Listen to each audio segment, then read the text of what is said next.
Hello guys, मेरा नाम है हर्ष और आप सभी का स्वागत है हमारे चैनल नौकरी जी पर। तो आज हम स्टार्ट करेंगे बेसिक वर्ब्स का चैप्टर। वैसे तो वर्ब्स बहुत बड़ा चैप्टर है, लेकिन इस वीडियो में हम सिर्फ अभी बेसिक वर्ब्स को ही पढ़ेंगे। वो बेसिक वर्ब्स कौन सी हैं वो हम इस वीडियो में आगे देखेंगे। तो अब ज़्यादा टाइम वेस्ट नहीं करते हैं और अपना चैप्टर को स्टार्ट करते हैं। So let's start. Basic verb. Verb होती क्या है वैसे? वर्ब क्या है? वर्ब कार्य का होना दर्शाता है, यानी कोई काम हो रहा है उसको जो डिफाइन करे वही वर्ब होती है। वो देखा जा रहा है, खाया जा रहा है, पिया जा रहा है, क्या हो रहा है। ठीक है, इसलिए वर्ब को हम डूइंग वर्ब वर्ब वर्ड भी बोलते हैं। ठीक है, वर्ब डूइंग वर्ड। अच्छा, वर्ब्स होती कितने टाइप्स की है? एक होती है हेल्पिंग वर्ब और एक होती है मेन वर्ब। हेल्पिंग वर्ब में भी तो हमारे पार्ट्स हम कह सकते हैं, एक तो मॉडल्स और एक होती है प्राइमरी ऑक्सिलरी वर्ब्स। ठीक है, मॉडल्स कौन सी होते हैं? ये देखो, can, could, may, might, shall, will, would, should, must, ought to, ये सभी मॉडल एक्सिलरी वर्ब्स हैं। जैसे शी कैन रन, इसमें जो ये कैन दिख रहा है आपको, ये क्या है? मॉडल। ठीक है, ऐसे एक और एग्जांपल है इसमें, जो ये शुड है, यू शुड स्टडी हार्ड, इसमें शुड क्या है? ये मॉडल है। ठीक है, ऐसे ही कुछ मार्जिनल ऑक्सिलरी वर्ब्स होती हैं। ये देखिए, use to, need, dare. Marginal auxiliary verb का क्या मतलब है कि ये हेल्पिंग वर्ब, मेन वर्ब और एडजेक्टिव इन तीनों की तरह काम कर सकती हैं। वो डिपेंड करता है सेंटेंस है कौन सा। ठीक है, किसी में ये हेल्पिंग वर्ब की तरह भी काम कर सकती हैं, किसी में मेन वर्ब की तरह भी, और कभी कभी एडजेक्टिव की तरह भी। जैसे I am use to sleeping late at night. अब इसमें आप देखेंगे, ये तो आपकी है हेल्पिंग वर्ब। ठीक है, स्लीपिंग ये है आपकी मेन वर्ब, जो मतलब मेन काम क्या हो रहा है इस पूरे सेंटेंस में, तो स्लीपिंग हो रहा है। और ऐसे ही इसमें यूज टू अब क्या है? एडजेक्टिव है दोस्तों।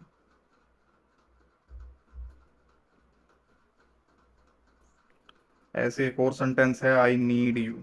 अब इसमें आपको कहीं मेन वर्ब दिख रही है? इसमें जो मेन वर्ब है वो नीड ही है। ठीक है, ऐसे ही you need not come tomorrow. अब इसमें जो नीड है वो एक हेल्पिंग वर्ब है, तो इसमें मेन वर्ब कौन सी है? कम। ये इसमें मेन वर्ब। तो आपने देखा कि कभी तो ये एडजेक्टिव की तरह काम कर रहा है। ठीक है, कभी ये marginal auxiliary verb main verb की तरह भी काम कर रही हैं, और कभी ये हेल्पिंग वर्ब की तरह भी काम कर रही हैं। तो इसलिए इनको मार्जिनल बोला जाता है, यानी ऑक्सिलरी वर्ब तो है ही लेकिन मार्जिनल है। कई तरह से इनका काम हो सकता है। अब देख लेते हैं रूल्स क्या हैं ऑक्सिलरी वर्ब्स को। ये जो ऑक्सिलरी वर्ब है इनके कुछ रूल्स होते हैं, मतलब उन रूल्स के तहत ही ये सेंटेंसेस में यूज हो सकते हैं। जैसे कि अब देख लेते हैं, पहला क्या है? मॉडल ऑक्सिलरी वर्ब्स का प्रयोग मेन वर्ब्स के रूप में नहीं होता है। ठीक है, यानी ये मेन वर्ब के रूप में काम नहीं कर सकते हैं। इनका प्रयोग सिर्फ हेल्पिंग वर्ब के रूप में ही होगा। मॉडल, ठीक है, मार्जिनल नहीं है, मॉडल है सिर्फ। जैसे I can lift this box. अब इसमें हेल्पिंग वर्ब क्या है? ये कैन, और ये कैन क्या है? मॉडल है, अभी हमने पीछे पढ़ा। ठीक है, और इसमें मेन वर्ब क्या है फिर?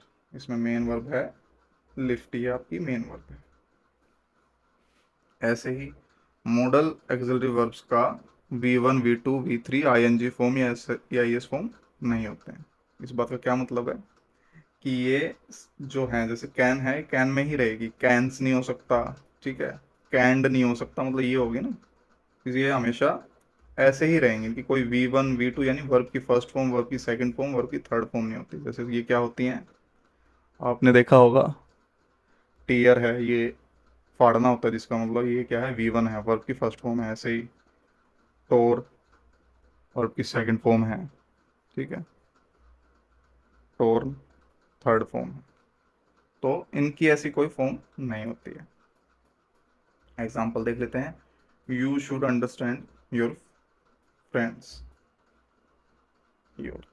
ठीक है, तो यहाँ पे जो शुड दिख रहा है आपको, ये है मॉडल एक्सिलरी वर्ब, और इसकी ये कोई मतलब यही है, V1, V2, V3, जिसका कुछ चेंज नहीं होता, बस यही फॉर्म होती है। नेक्स्ट रूल क्या है, ought और यूज के बाद इन्फिनेटिव टू और बेस फॉर्म ऑफ वर्ब का यूज होता है। इस बात का क्या मतलब है कि जब भी ought आएगा तो खाली ought नहीं लिख सकते हम उसको, ought टू आएगा, और टू के बाद जो भी वर्ब होगी, ठीक है, उसकी हमेशा फर्स्ट फॉर्म आएगी। समझ में आया नहीं, देख लेते हैं एग्जाम्पल से बताऊंगा तो थोड़ा इजी हो जाएगा। He used to come late. अब जैसा कि हमने ऊपर रूल में बताया कि यूज्ड के बाद टू आएगा, तो आप देख सकते हैं यूज्ड के बाद टू आ चुका है, और टू के बाद जो भी वर्ब होगी यहाँ पे क्या है, कम, इसकी कौन सी फॉर्म आएगी, फर्स्ट।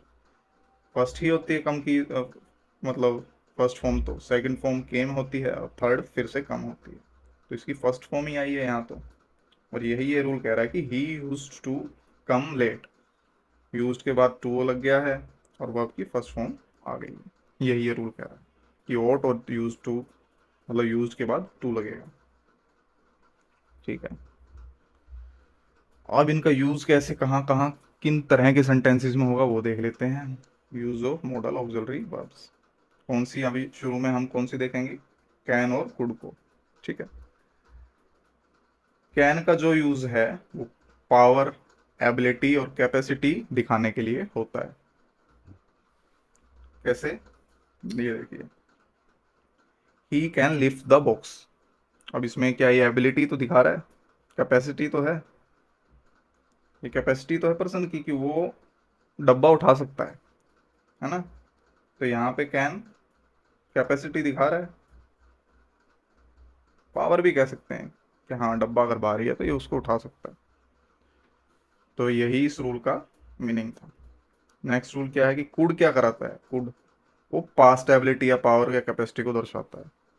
ठीक है, I could not come yesterday, कि कल मैं नहीं आ सकता था। ठीक है, कैन का प्रयोग परमिशन देने के लिए भी होता है। कैसे होता है, you can not enter my room, कि तुम मेरे रूम के अंदर नहीं आ सकते हो, तो परमिशन डिनाइड। तो परमिशन मतलब कही जा रही है कि तुम्हें कोई परमिशन नहीं है मेरे कमरे में आने की। तो कैन का यूज परमिशन देने के लिए भी होता है। कैन का यूज कोई थ्योरेटिकल पॉसिबिलिटी बताने के लिए भी हो सकता है। कैसे कि every one can make a mistake, कोई भी इंसान या कोई भी गलती कर सकता है। अब ये एक पॉसिबिलिटी है थ्योरेटिकल, मतलब कर सकता है, कर ही नहीं है, पॉसिबल है, कर तो कोई भी सकता है, तो ये थ्योरेटिकल पॉसिबिलिटी बताने के लिए भी यूज होता है। ऐसे ही कुड का यूज कहाँ एक और जगह हो सकता है, रिमोट पॉसिबिलिटी, कोई बहुत ही, मतलब ना बराबर अगर कोई पॉसिबिलिटी है, रिमोट का मतलब कि ना बराबर, ठीक है, उस पॉसिबिलिटी को दिखाने के लिए भी होता है।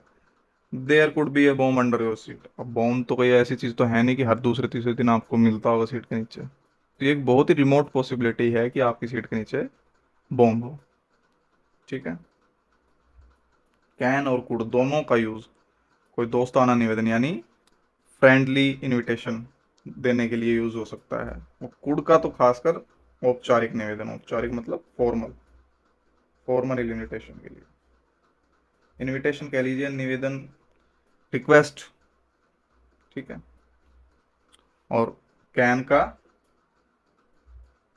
फ्रेंडली, जो मतलब इनफॉर्मल कह सकते हो आप।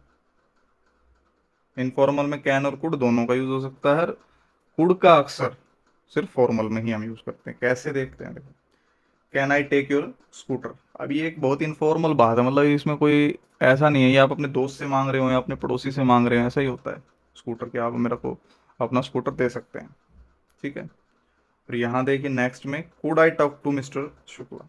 अब मिस्टर शुक्ला हो सकता है कोई एक फॉर्मल मीटिंग सी होगी ना, ऐसे ही नहीं कि कोई घर घरेलू सी बात है ना, कि मैं मिस्टर शुक्ला से बात कर सकता हूँ या नहीं, तो यहाँ पे कुड का यूज होता है, ये फॉर्मल हो गया। और यहाँ स्कूटर तो जैसे आप पड़ोसी या दोस्त का ले रहे हैं, तो यहाँ पे कैन का यूज होगा। ठीक है, एबल टू और कैन और कुड एक साथ यूज नहीं होंगे, या तो कैन का यूज हो जाएगा, कुड का यूज होगा, या फिर एबल टू का यूज होगा। जैसे कि I can not be able to come tomorrow, अब ये सेंटेंस गलत है। या तो आप कह सकते हो I can not come tomorrow, ठीक है, या आप कह सकते हो I am not able to come tomorrow.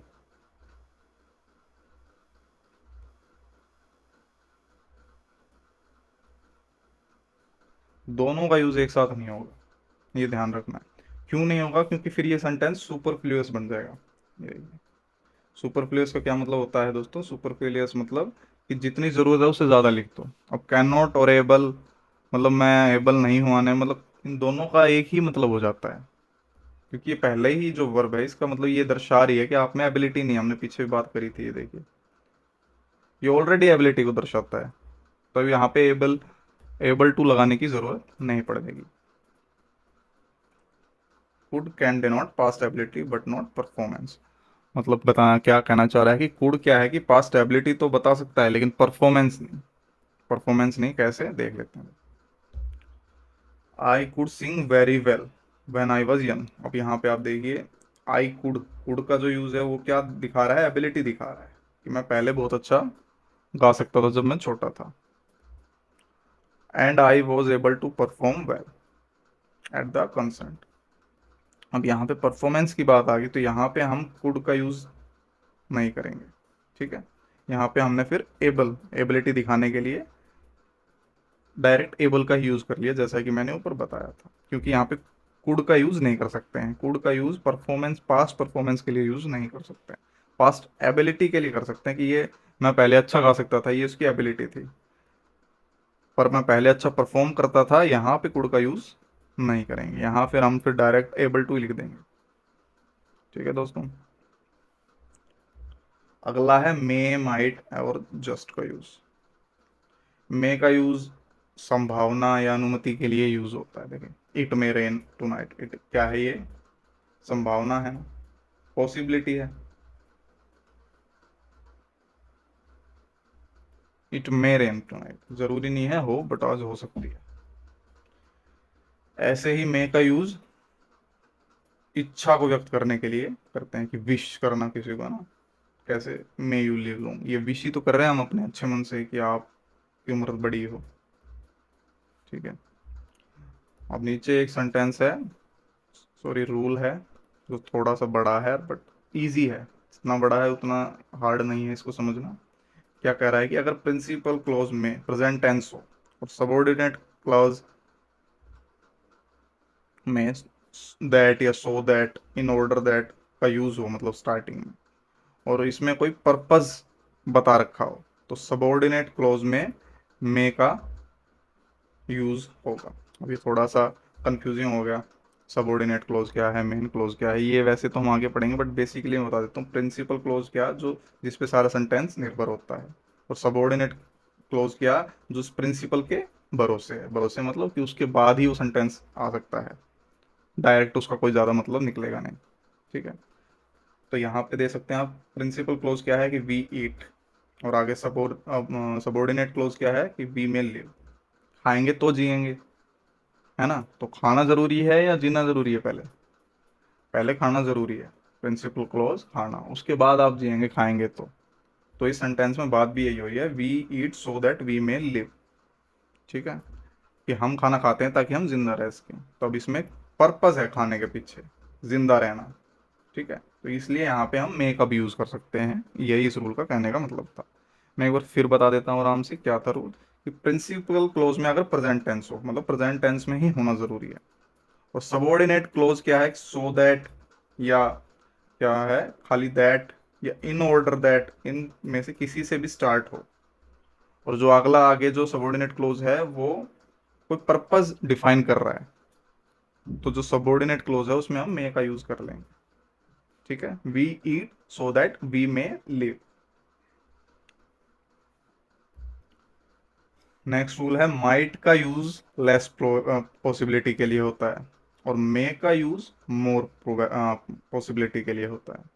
यानी जब हमें बहुत ही कम संभावना लग रही हो, लेस पॉसिबिलिटी लग रही हो, तो हम माइट का यूज कर लेते हैं, और जब हमें बहुत स्ट्रोंग हो गई, इसकी पॉसिबिलिटी बहुत ज्यादा है, तो हम मे का यूज कर लेते हैं। जैसे कि सेंटेंस में देख लेते हैं, he might pass the exam. ठीक है, मतलब इसकी पॉसिबिलिटी क्या हम दिखा रहे हैं कि बहुत ही लेस है, but seeing his intelligence I do not have much hope. कि वो एग्जाम पास कर सकता है, उसकी बहुत ही लेस पॉसिबिलिटी है, लेकिन जितनी मेरे को पता है, जितनी उसकी इंटेलिजेंस है, मेरे को बहुत ज़्यादा उम्मीद है नहीं, ये सेंटेंस कह रहा है। ठीक है। अगर संभावना बहुत ही अधिक हो तो मस्ट का यूज करना है, यानी पॉसिबिलिटी एकदम स्ट्रोंग है, मतलब बस हमें पता नहीं है कि ये रियलिटी है या नहीं है, इतनी स्ट्रोंग होना, तो हम मस्ट का यूज करेंगे। सेंटेंस देख लेते हैं। He stays in 5 star hotels and travel by flight, he must be very rich. क्या है सेंटेंस कि वो 5 स्टार होटल्स में रहता है, फ्लाइट से आता जाता है, तो हम क्या इमेजिन कर पा रहे हैं कि भाई वो रिच होगा, है ना। तभी तो आदमी 5 स्टार होटल में रह सकता है, तभी तो ट्रैवल कर सकता है। तो ही मस्ट बी वेरी रिच, तो यहाँ पे मस्ट का यूज होगा कि पॉसिबिलिटी बहुत ही ज्यादा है, बस हमें पता नहीं है कि वो है या नहीं, बस इतना सा फर्क है, बाकी पॉसिबिलिटी तो पूरी है। तो ही मस्ट बी वेरी रिच, यहाँ पे मस्ट यूज होगा ऐसे सेंटेंस में। मे का यूज निवेदन यानी रिक्वेस्ट, अनुमति यानी परमिशन लेने के लिए भी किया जाता है। ठीक है। मे आई कम इन सर, ये आपने बिल्कुल सुना ही होगा, मैं ऐसा मतलब मान ही नहीं सकता ऐसा आपने सेंटेंस बोला ना हो या कभी सुना ना हो स्कूल में। मे आई कम इन सर, है ना। तो मे का यूज इसीलिए होता था कि आप परमिशन ले रहे हो। अच्छा, एक और रूल है, मे और माइट है, उनके साथ पॉसिबली और लाइकली का यूज नहीं करना है। ठीक है, क्यों नहीं करना है वो आप मेरे मुझे लगता है समझ आ ही गया होगा, क्योंकि इनका ऑलरेडी यूज यही दर्शाता है कि ये पॉसिबिलिटी है। तो साथ में पॉसिबली यूज करने का फिर कोई मतलब ही नहीं रह जाता अगर वो पहले ही मे और माइट बता रहे हैं कि ये पॉसिबिलिटी है। ठीक है। We may possibly come tomorrow, अब ये वही सुपरफ्लुअस सेंटेंस हो गया, मतलब या तो पॉसिबली ही यूज कर लो या मे यूज कर लो, कहने का मतलब ये है, क्योंकि दोनों का तो मतलब ही एक है, दो दो मतलब एक ही वर्ड को 2 बार लिखने वाली सी बात हो जाएगी, तो ये सुपरफ्लुअस सेंटेंस हो जाएगा। We may come tomorrow it's enough, ये ही काफी है। क्या मे का मतलब यहाँ पे पॉसिबिलिटी दिखा रहा है कि कल आ भी जाए, हो सकता है ना भी आए, और यही पॉसिबिलिटी का मतलब होता है। अगला है आपका शैल और विल। शैल का यूज फर्स्ट पर्सन के सब्जेक्ट, फर्स्ट पर्सन सब्जेक्ट क्या होते हैं ये भी आप आगे पढ़ेंगे, थोड़ा सा मैं बता दूं अभी। ठीक है। तो शैल का यूज फर्स्ट पर्सन के सब्जेक्ट के साथ फ्यूचर के किसी भी काम को व्यक्त करने या डिफाइन करने के लिए होता है। ठीक है। कैसे होता है पहले तो एक बार मैं बता देता हूँ, फर्स्ट पर्सन क्या होते हैं। देखो, 3 पर्सन होते हैं आपके फर्स्ट पर्सन, ज्यादा नहीं, मतलब मैं सिर्फ इतना ही बता रहा हूँ कि 3 पर्सन होते हैं, बाकी आगे चैप्टर आएंगे उन्हें बता देंगे। फर्स्ट पर्सन क्या होते हैं, आई, वी, सेकंड यू, थर्ड में ही, शी, दे, है ना। तो यहाँ पे क्या कह रहा है कि जो फर्स्ट पर्सन है आई और वी, उनके साथ तो यूज होगा शैल का, कब यूज होगा जब फ्यूचर टेंस हो, और बाकी सबके साथ विल यूज होगा। ठीक है। बाकी बोले तो सेकंड पर्सन, थर्ड पर्सन, कैसे, I shall go to college tomorrow and he will come with me. I के साथ तो देखिए फ्यूचर टेंस में शैल का यूज हो गया, और ही के साथ विल का। तो ये पहला रूल बस इतना ही बता रहा था कि आई और वी के साथ अगर फ्यूचर टेंस हो तो शैल का यूज करेंगे। बाकी आज तो मॉडर्न इंग्लिश में तो ऐसा कुछ नहीं है कि शैल का ही यूज होगा, विल का भी यूज कर लेते हैं, वो भी गलत नहीं होता है। ये देखिए आगे लिख भी रखा है, we can use will in place of shall in modern times but not in interrogative sentence. हाँ, कि विल का यूज भी हम कर सकते हैं शैल की जगह आज, मतलब इस रूल का बहुत ज्यादा यूज नहीं है, आप आई शैल भी बोल लो, आई विल बोल लो। ठीक है। लेकिन अगर इंटेरोगेटिव सेंटेंस है तो फिर शैल का यूज करना है, फिर मॉडर्न टाइम कुछ नहीं है, फिर शैल का ही यूज होगा। जैसे विल आई गो गलत हो जाएगा, अगर ये नॉर्मल होता आई विल गो तब तो ठीक था, लेकिन इंटेरोगेटिव है विल आई गो तो अब गलत है, अब शैल आई गो ही लिखना पड़ेगा हमें। ठीक है, यही हमारा ठीक होगा। ठीक है। शैल का यूज और कहाँ कहाँ होता है, कमांड देने के लिए, you shall leave the room at once, आदेश दिया जा रहा है ना कि 1 मिनट में बस गायब हो जाओ। Promise, you shall be rewarded. ठीक है, ये वादा किया जा रहा है कि आपको रिवॉर्ड मिलना चाहिए। थ्रेट, ट्रेसपासर्स शैल बी प्रोसिक्यूटेड, ये एक तरह की धमकी, धमकी तो मैं मतलब नहीं कहूँगा, लेकिन एक वार्निंग कह सकते हो। ठीक है, वार्निंग है ये कि ट्रेसपासर्स क्या होते हैं। ठीक है, ट्रेसपासर मतलब जो किसी की प्रॉपर्टी में बिना अनुमति के घुस जाए। ठीक है, तो प्राइवेट प्रॉपर्टी में बिना किसी की परमिशन के आप घुस जाओ, दीवार कूद के या गेट कूद के, तो उसको ट्रेसपासर बोलते हैं। तो शैल बी प्रोसिक्यूटेड। डिटर्मिनेशन, दृढ़ता दिखाने के लिए, दृढ़ संकल्प। कैसे? I will work hard and score good marks. ठीक है, यहाँ तो हमने विल का यूज कर लिया, बाकी I shall, I shall work hard and score good marks. Compulsion, अनिवार्यता दिखाने के लिए, you shall be here before 5 PM for the meeting. मतलब आपका एक कंपल्सन है कि 5 बजे से पहले पहले आ जाना, अनिवार्यता है ये। तो यहाँ पे भी हम शैल का यूज कर सकते हैं। शैल का यूज और लेटस और लेट्स से स्टार्ट होने वाले इम्पेरेटिव सेंटेंसेस के क्वेश्चन टैग में भी हो सकता है।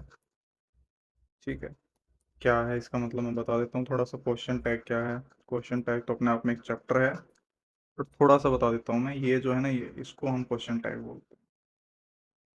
ठीक है, क्या होता है क्या नहीं, ये चैप्टर में हम डिस्कस कर लें। आप सिर्फ अभी इतना समझ लीजिए कि ये ऐसे लेटस से स्टार्ट होने वाले, ये है एक इम्पेरेटिव सेंटेंस, और ये है उसका क्वेश्चन टैग।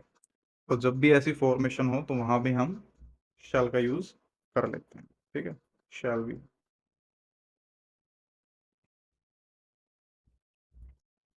और शैल का यूज सजेशंस में हो सकता है, इंटेरोगेटिव में अगर कोई सजेशन दिया होगा फर्स्ट पर्सन के साथ। फर्स्ट पर्सन क्या होते हैं? आई और we। ठीक है, इंटेरोगेटिव सेंटेंस क्या होते हैं? क्वेश्चन मार्क वाले। ठीक है, तो shall we talk to the management, मतलब ये एक तरह का सुझाव पूछा जा रहा है कि क्या आप बात कर लेनी चाहिए मैनेजमेंट से, तो ऐसे भी हम शैल का यूज कर सकते हैं। अब ये कोई फ्यूचर टेंस नहीं है। ठीक है, ये एक सजेशन के लिए यहाँ पे शैल का यूज हो रहा है एज ए मॉडल। ठीक है,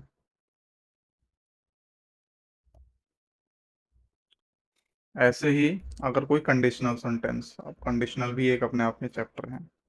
देखो दोस्तों, एक चीज समझो कि वर्ब ऐसा चैप्टर है, अगर इन सब चैप्टर से पहले पढ़ा लिया तो ठीक है, बाद में पढ़ाया तो फिर आपको ये तो समझ में आ जाएंगे, कंडीशनल चैप्टर हो गया, ठीक है, क्वेश्चन टैग हो गया, लेकिन फिर वर्ब को समझना थोड़ा मुश्किल हो जाए, क्योंकि सबसे बेसिक जो किसी भी सेंटेंस में जरूरत होती है वो आपकी होती है आपको टेंस की, वर्ब की, और सब्जेक्ट या नाउन कह लीजिए।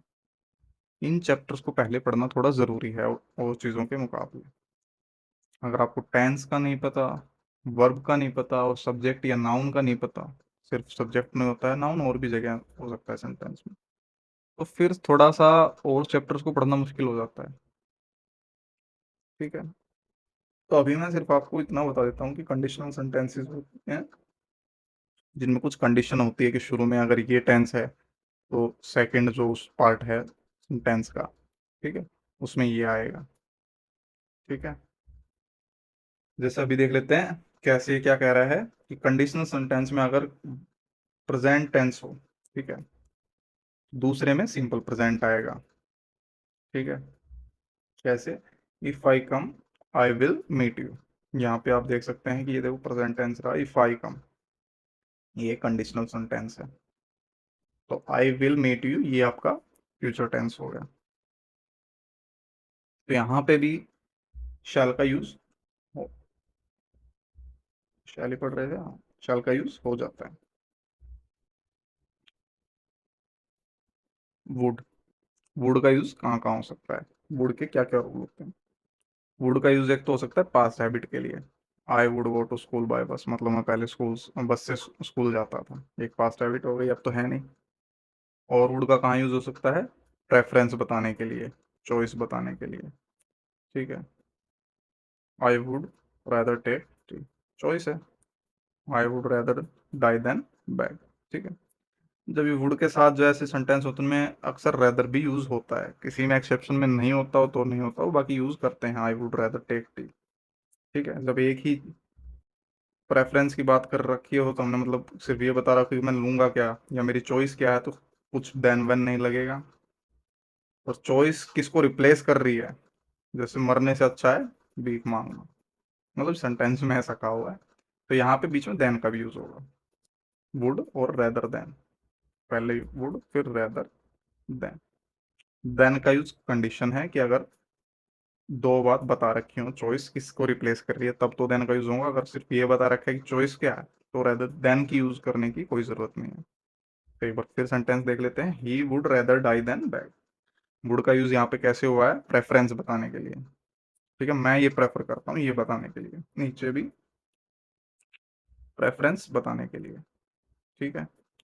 और देन रेदर का यूज वुड के साथ होता ही है, और देन का यूज जब ये बताया हुआ है कि किस चॉइस को रिप्लेस करेगा, तब देन का यूज, अदरवाइज नॉर्मल वुड और रेदर का यूज। ठीक है।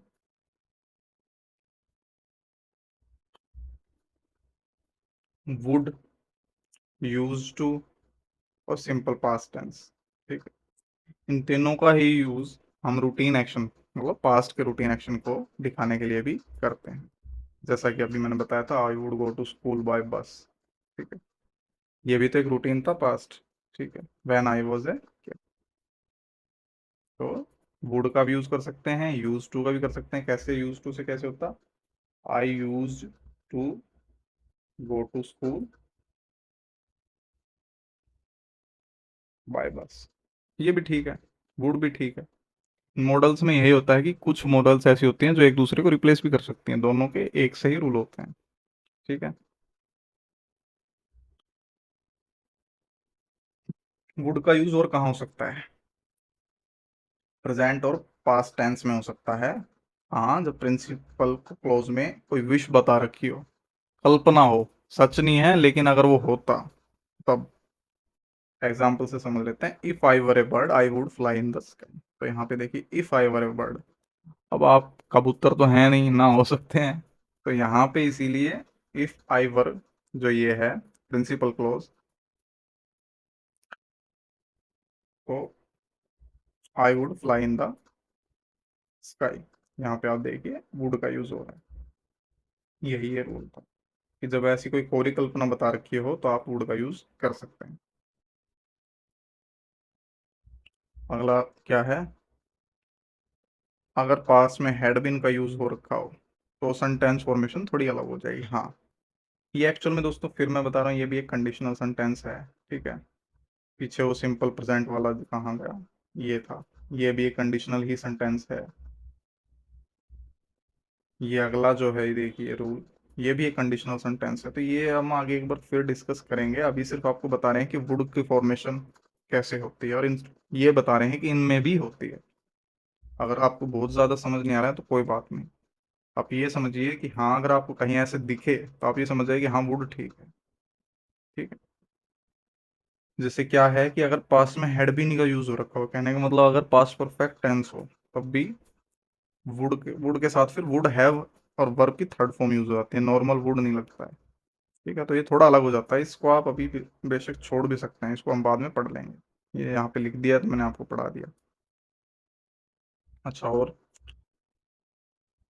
वुड का प्रयोग विल की पास्ट फॉर्म के रूप में भी होता है। ठीक है, वुड का विल की पास्ट फॉर्म के रूप में कहाँ होता है, इनडायरेक्ट स्पीच में। ठीक है, नरेशन का जो चैप्टर है उसमें बताएंगे। जैसे he said he will go there, ये है एक डायरेक्ट सेंटेंस, ये एक नरेशन का पार्ट है। ठीक है, ये अपने आप में एक फिर चैप्टर है।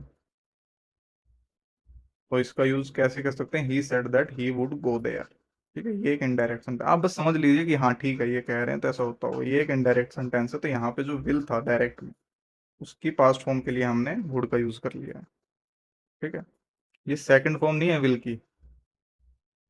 ठीक है, वुड सेकंड फॉर्म नहीं है, कहीं ऐसा आप सोचें, क्योंकि हमने पहले ही बताया कि एज इन की फर्स्ट सेकंड थर्ड फॉर्म नहीं है, बस ये रिप्लेस कर देते हैं इसको ऐसे। वुड का यूज पोलाइट रिक्वेस्ट के लिए भी होता है। If you would help me I would be grateful, अगर तुम मेरी मदद करोगे तो मैं बड़ा ही ग्रेटफुल हूँ। ग्रेटफुल को हिंदी में क्या बोलते हैं, आपको पता होगा बाकी। If you would help me I would be grateful, यहाँ पे वुड का यूज कर सकते हैं पोलाइट रिक्वेस्ट के लिए। वुड का यूज प्रोबेबिलिटी के लिए। ठीक है, ये तो बहुत सारी मॉडल्स को यूज कर सकते हैं हम प्रोबेबिलिटी के लिए, हमने भी पीछे भी पढ़ा। वुड का यूज विश दिखाने के लिए भी, कि I wish India would become a developed country soon, ये आपकी विश है। ठीक है। एक थी पीछे आपकी if I were A bird, ये आपकी एक कोरी कल्पना थी, ऐसा हो नहीं सकता। मतलब जैसा हमें पता है, जैसा आज की साइंस को पता है, ऐसा हो नहीं सकता। बट ठीक है, ये आपकी ये एक विश थी जो कोरी कल्पना थी, और ये एक विश है जो हो सकती है। ऐसा नहीं है होगी नहीं, ये होगी ही होगी। इंडिया एक डेवलप्ड कंट्री बनेगा ही बनेगा, बट अभी आपकी विश है, फिलहाल ऐसा नहीं है। तो यहाँ पे भी हम वुड का यूज कर सकते हैं। ठीक है।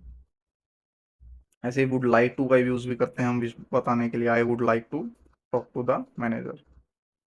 ठीक है, ये भी एक विषय है कि आप मैनेजर से बात करना चाहते हैं, तो ऐसे वुड लाइक टू का भी यूज हो जाता है। शुड के क्या रूल हैं? शुड का यूज सजेशन के लिए होता है। ठीक है। कैसे? यू शुड स्टडी इंग्लिश, ये एक सजेशन है कि तुम्हें इंग्लिश पढ़नी चाहिए। मेरा भी आपको सजेशन है, इंग्लिश आपको पढ़नी चाहिए। ठीक है। शुड का यूज एडवाइस देने के लिए, you should not laugh at his mistake, एक एडवाइस है कि आपको किसी गलतियों पे नहीं हंसना चाहिए। ठीक है। ऐसे शुड का यूज विश के बाद नेगेटिव पर्पज के लिए भी हो सकता है। ठीक है। क्या मतलब है इस बात का कि शुड का यूज विश के बाद नेगेटिव पर्पज के लिए हो सकता है? जैसे ये सेंटेंस देखिए, he run fast lest he should miss the train, कि उससे तेज दौड़ना चाहिए, अदरवाइज उसकी ट्रेन मिस हो जाएगी। तो ऐसे सेंटेंस में भी हम शुड का यूज कर सकते हैं। लेस्ट क्या होता है? लेस्ट का अदरवाइज के लिए ही हम यूज करते हैं, आप ये समझ लीजिए। ठीक है। तो ऐसे जब लेस्ट का यूज हो, ये बड़ा ही इंपॉर्टेंट है, इंपॉर्टेंट है। जब भी लेस्ट का यूज हो तो फिर यू शुड के बाद वर्ब की फर्स्ट फॉर्म आएगी, ऐसे ही आता है। लेस्ट का अगर यूज हो रहा हो किसी सेंटेंस में तो ही should miss the train, he run fast lest he should miss the train. ठीक है, कि उसे तेज भागना चाहिए वरना अपनी ट्रेन मिस कर देगा। तो ऐसा जब हो जाता है तो हम नेगेटिव पर्पस, यहाँ पे नेगेटिव पर्पस दिख रहा है। ठीक है। आपको नोट वोट कुछ नहीं दिख रहा, आपको दिखने में लग रहा हो कि यार ये बड़ा ही पॉजिटिव सा, कुछ ऐसा वर्ड लग ही नहीं रहा, कुछ नेगेटिव है, बट जो ये लास्ट का यूज हो गया ना, ये ऑटोमेटिक ही नेगेटिविटी दिखा रहा है यहाँ पे। किसी भी सेंटेंस में नेगेटिविटी दिखाता है, उसके बाद फिर नोट की जरूरत ही नहीं रह जाती है। ठीक है, he run fast last he should miss the train, ये तेज नहीं भागे तो ट्रेन तो गई। ये है इस सेंटेंस का मतलब। नेगेटिव है या नहीं है? नेगेटिव है ऑब्वियसली। और टू के क्या रूल हैं? और टू का मतलब यूज हम मोरल ओब्लिगेशन के लिए करते हैं। We ought to love our country, ये हमारी एक मोरल ओब्लिगेशन है कि हम जो जिस भी कंट्री में रहे हमें उससे प्यार करना चाहिए, उसका सम्मान करना चाहिए, आपकी एक मोरल ओब्लिगेशन है। ऐसा नहीं हो सकता आप किसी कंट्री में रहे और फिर उसी को गाली बके, है ना? तो ये हमारी मोरल ओब्लिगेशन है। We ought to love our country, we ought to respect our country. Must का यूज कहाँ होता है? मस्ट का यूज में पहले होता था कंपल्शन, बाध्यता। कैंडिडेट्स मस्ट राइट इन आप एग्जाम देते होगे तो वहां लिखता होगा ना कई बार, कैंडिडेट्स, अगर किसी ने दिया exam, must use black ball point pen. ठीक है। या candidate must use this that, या candidate must not use this that. Exam देते होंगे तो ऐसी फॉर्मेशन होती होगी, तो ये एक बाध्यता है कि आपको ऐसा करना पड़ेगा, ये रिक्वायरमेंट है। ठीक है, तो कैंडिडेट्स मस्ट यूज राइट इन।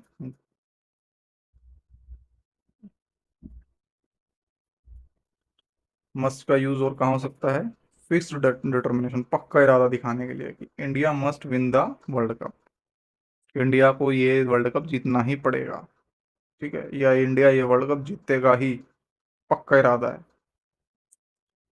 मस्ट का यूज और कहाँ हो सकता है? ड्यूटी, कर्तव्य के लिए। A soldier must fight for his country, अब ये कर्तव्य ड्यूटी है सोल्जर की, a soldier must fight for his country. अब यूज्ड टू का देख लेते हैं। वैसे तो हम पीछे यूज्ड टू की इतनी बात कर चुके हैं, लेकिन रूल अभी पढ़ेंगे। मॉडल्स में ऐसा अक्सर होता है, एक मॉडल दूसरे मॉडल से कनेक्ट होती है, कैन कुड से कनेक्ट है। ठीक है, शैल शुड से कनेक्ट है, यूज टू। ठीक है, कुड से भी कनेक्ट है, मे, माइट, ये सब आपस में कनेक्टेड है, ये सारी मॉडल्स हैं। ठीक है। तो यूज टू का यूज कहाँ होता है? देखो बेसिक यूज हम यूज टू को कहाँ करते हैं? कोई पास्ट हैबिट या सिचुएशन बताने के लिए, सबसे बेसिक रूल है यूज टू का। ठीक है। कि he use to study till 10 PM, पीछे पड़ा था, he use to go by bus. ठीक है। तो ये सबसे बेसिक रूल है यूज टू के। अफर्मेटिव सेंटेंस और अफर्मेटिव क्या होते हैं बाद में बताऊंगा, अभी आप तो सुन लीजिए। जैसे ये एक सेंटेंस अफर्मेटिव सेंटेंस है, he use to come here. Negative, he use not to come here, he did not use to come here, दोनों ही ठीक है। बस एक में हेल्पिंग वर्ब की तरह काम कर रहा है।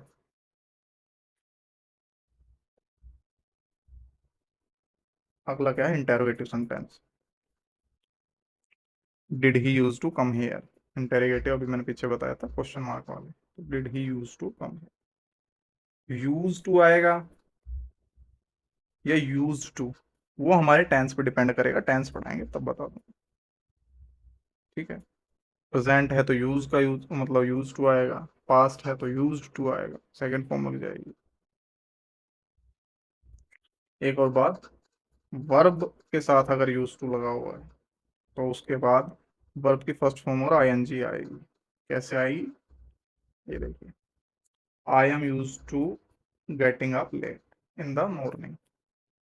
अब ये देखिए आप, आगे क्या है? वर्ब लगी हुई है ना, हेल्पिंग वर्ब ही सही, वर्ब लगी हुई है, फिर यूज टू का यूज हो रहा है, तो अब जो वर्ब है उसकी फर्स्ट फॉर्म प्लस आईएनजी, यानी गेट, गेट था ना, तो I am use to get up late नहीं आ सकता, I am use to get up late in the morning, ये सेंटेंस गलत है दोस्तों।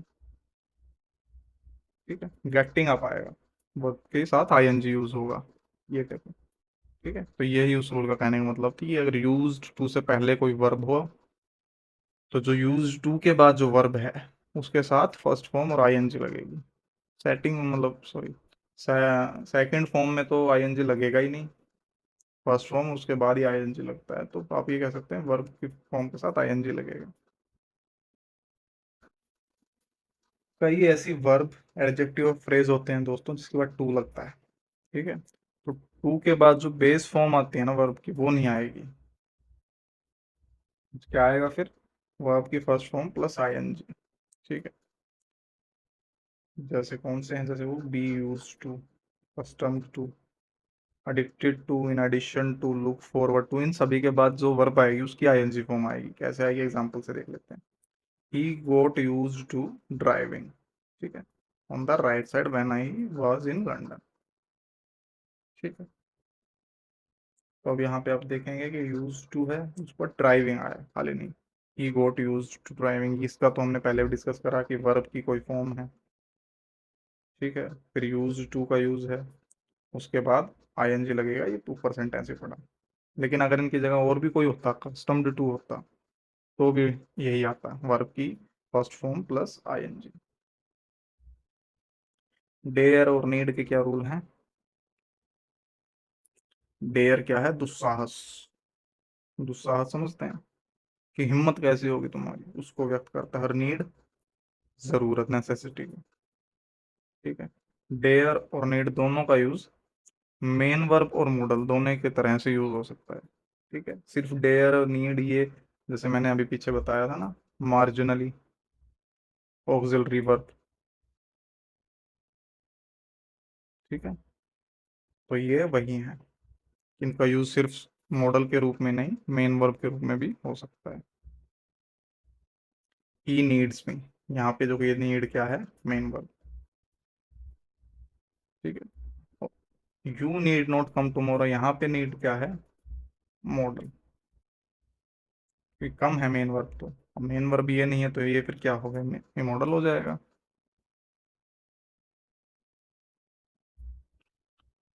नीड और डेयर का मॉडल पॉजिटिव वाक्यों में नहीं होता है। ठीक है। करने का मतलब क्या है? नीड और डेयर का जो यूज है मॉडल के रूप में, वो पॉजिटिव वाक्यों में नहीं होता है। क्या, क्यों नहीं होता है, कैसे नहीं होता है? आई नीड हेल्प हिम, गलत हो गया नहीं? I need to help him, ये ठीक हो गया। खाली नीड का यूज नहीं हो सकता, नीड टू। ठीक है। टू क्या है? इन्फिनेटिव होता है। अब ये इन्फिनेटिव क्या होता है ये भी बाद में बता दूंगा मैं आपको, फिलहाल बता रहा हूँ बस कि टू इन्फिनेटिव है। टू के बाद वर्ब की फर्स्ट फॉर्म है, कई बार मैंने अभी पीछे डिस्कस किया। कुछ का जगह होती है जहाँ पे टू के बाद हेल्पिंग आता, मतलब कहाँ आता, जब अगर सेंटेंस शुरू में कस्टम टू या यूज टू ऐसे सेंटेंस होते हैं।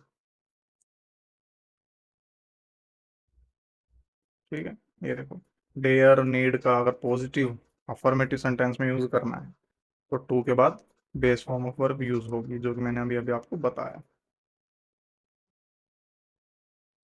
ठीक है। अगला रूल क्या है? नीड और डेयर का यूज हेल्पिंग वर्ब के रूप में यूज होता है। कहाँ यूज होता है? नेगेटिव में। तो वहां पे टू का यूज हम नहीं करेंगे। थोड़ा सा समझते हैं, देखो क्या हो गया, पिछले दो रूल में क्या बातें आ गई। एक तो अगर डेयर और नीड का यूज पॉजिटिव सेंटेंस में करना है तो टू का यूज होगा, और नेगेटिव में करना है तो टू का यूज नहीं होगा। आई बात समझ? देखिए, I need not to come tomorrow नहीं हो सकता, अगर यहाँ पे आप टू लिख देते तो गलत हो जाता। I need to come tomorrow. I need not come tomorrow, sorry. ठीक है। समझ आया कि नहीं आया? मैं एक बार फिर दोबारा से कर देता हूँ कि अगर ये पॉजिटिव होता है सेंटेंस की आई नीड, एक बार मैं ये लिख देता हूँ, आई नीड कम टुमारो। ठीक। अगर ये पॉजिटिव सेंटेंस बनाना है तो यहाँ पे टू लग जाएगा, I need to come tomorrow. और अगर इसको नेगेटिव बनाना है तो आई नीड नॉट आ जाएगा, खाली कम टुमारो, टू का यूज नहीं होगा। ये है। ठीक है। ये पॉजिटिव और नेगेटिव जो ऊपर के रूप बता रहा है। और क्या है? I could score good marks. ठीक है, इसका क्या मतलब है? ये एबिलिटी बता रही है, तो मैं पहले ही बता चुका हूँ, तो इसको बार बार फिर पढ़ने की हमें जरूरत नहीं है। प्राइमरी ऑक्सिलरी वर्ब्स क्या होती हैं? ये होती हैं डू, हैव, बी और इनकी कई सारी फॉर्म। ठीक है। Primary auxiliary verb do, does, did, done, in verbs का प्रयोग मेन वर्ब और हेल्पिंग वर्ब दोनों के रूप में ही किया जा सकता है। ठीक है। यानी डू, डज और डिड, डन क्या है कि हेल्पिंग वर्ब की तरह भी काम कर सकती है और मेन वर्ब की तरह भी काम कर सकती है।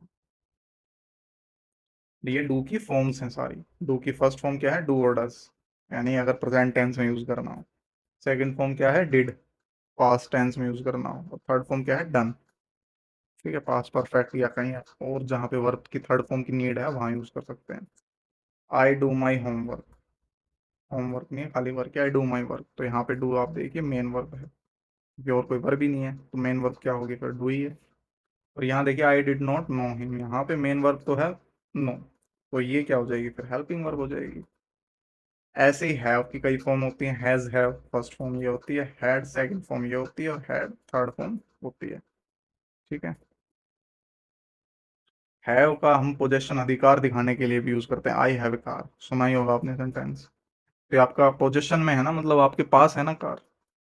तो यहाँ पे आप देखो हैव का यूज कैसे है? मेन वर्ब के रूप में है। कोई और दिख रही है आपको इसके अलावा वर्ब? कोई वर्ब नहीं है, तो यही मेन वर्ब है। और हैव का यूज हेल्पिंग वर्ब के रूप में भी हो सकता है। वो दिखाता हूँ कैसे। I have not seen him, तो आप देखिए मेन वर्ब तो सी होगी ना, सी की फॉर्म भी लगी हुई है थर्ड, सीन। तो हेल्पिंग वर्ब क्या हो जाएगी? हैव।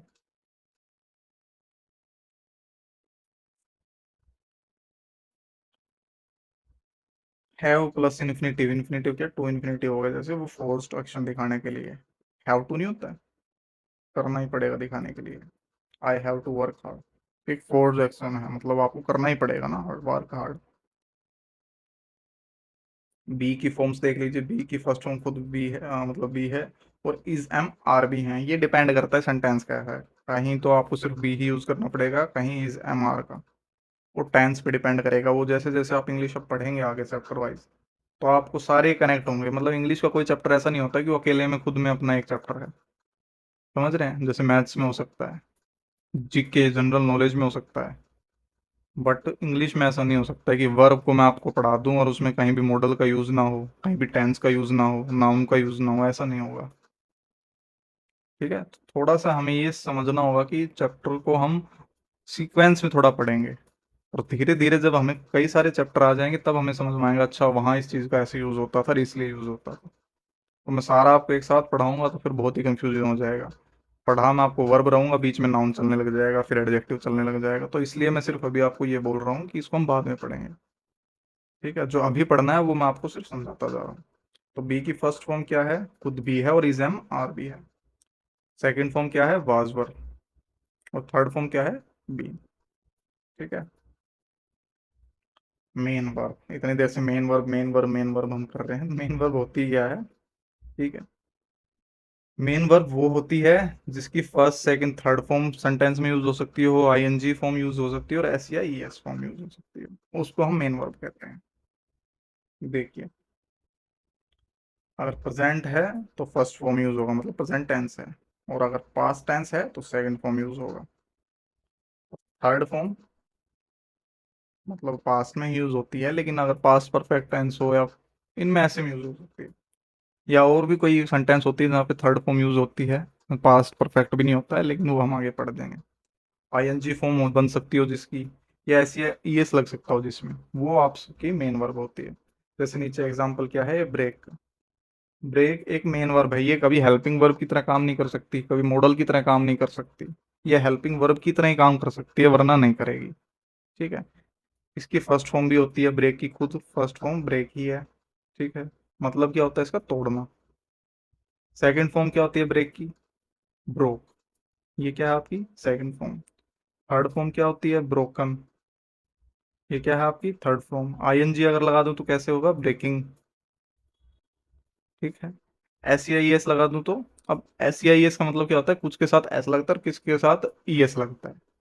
इसके साथ क्या लगता है, खाली एस। तो आप देख रहे होंगे ये मेन वर्ब है ना, क्योंकि इसकी फर्स्ट फॉर्म भी है, सेकंड भी है, थर्ड भी है, आईएनजी भी है, और एस या ई एस लग के भी बन रहा है, तो ये मेन वर्ब्स होती हैं। तो दोस्तों ये था आपका वर्ब का बेसिक चैप्टर, मतलब बेसिक रूल्स थे। वर्ब्स क्या होती हैं, ऑक्सिलरी वर्ब्स होती हैं। ठीक है, मेन वर्ब्स होती हैं। ऑक्सिलरी में भी दो तरह की होती हैं, एक मॉडल हो जाता है और एक प्राइमरी ऑक्सिलरी वर्ब्स हो जाती हैं। ठीक है, मॉडल कौन कौन से होते हैं, कई होते हैं, can, could, may, might, shall, should, है ना, बहुत सारे होते हैं। ठीक है, इनमें भी कुछ ऐसे होते हैं जिनका यूज कई तरह से हो सकता है। यूज्ड टू, डेयर का, नीड का। ये हेल्पिंग वर्ब भी हो सकती हैं, एडजेक्टिव भी हो सकते हैं, और मेन वर्ब भी हो सकते हैं। ठीक है ना, मेन वर्ब क्या है हमने अभी बता दिया। तो यही हमारी इनके रूल हमने इस चैप्टर में पढ़े कि अगर कैन आ रहा है तो क्या हो सकता है, कुड आ रहा है तो क्या पॉसिबिलिटी हो सकती है, कोई रिमोट पॉसिबिलिटी हो सकती है। ठीक है, परमिशन हो सकती है, ऐसे में भी परमिशन हो सकता है। मस्ट का हमने रूल पढ़ा। ठीक है, बहुत ही स्ट्रॉन्ग पॉसिबिलिटी के लिए यूज हो सकता है। में मतलब स्ट्रॉन्ग से थोड़ी सी कम और लेस से थोड़ी सी ज्यादा, बीच की पॉसिबिलिटी के लिए मे का यूज हो सकता है, बिल्कुल कम पॉसिबिलिटी हो तो माइट का यूज हो सकता है। तो ये सभी कुछ हमने इस चैप्टर में पढ़ा है। ठीक है, और ये वर्ब्स का बेसिक चैप्टर था। इसमें और भी बहुत सारी चीजें हैं, लेकिन वो क्या है कि हमें उनके लिए पहले और चैप्टर्स का पता होना जरूरी है, टेंस का पता होना जरूरी है। ठीक है, नाउन हमने पढ़ लिया है, एडजेक्टिव का पता होना जरूरी है, प्रीपोजिशन क्या होती है उनका पता होना, एटलीस्ट ये पता होना कि प्रीपोजिशन होती कौन सी सेंटेंस में, ये जरूरी हो जाता है। तो इसलिए अभी सिर्फ हम यही पढ़ सकते थे। तो अगर आपको वीडियो अच्छी लगी हो तो हमारे चैनल को सब्सक्राइब कीजिएगा, ऐसी और वीडियो आपको अगर देखनी हो तो। वीडियो को लाइक कीजिए, शेयर कीजिए। इस वीडियो की पीडीएफ आपको हमारे टेलीग्राम चैनल पे मिल जाएगी। डिस्क्रिप्शन में मैं उसका लिंक दे दूंगा, तो आपको हमारे टेलीग्राम चैनल पे मिल जाएगी। बाकी आप सब खुश रहिए, ठीक रहिए, और मिलते हैं हम नेक्स्ट